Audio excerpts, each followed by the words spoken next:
How to enable Steam Guard Mobile Authenticator on phone. So if you want to enable Steam Guard Mobile Authenticator on your phone, then first make sure that you have an internet connection.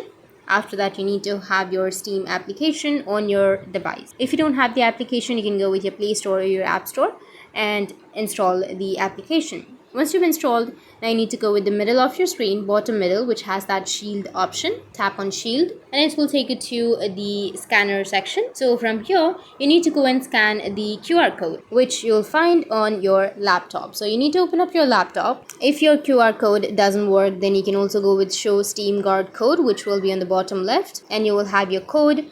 You need to tap on show code and you need to enter the code. So after that, you need to enter your mobile number and then go with next, and you will receive a code to your mobile number. You need to enter that code here and it will activate your Steam Guard Mobile Authenticator. Or you can also go with your QR code option, which is the easiest way, and that's it. And if you have any questions, feel free to comment below. Thanks for watching.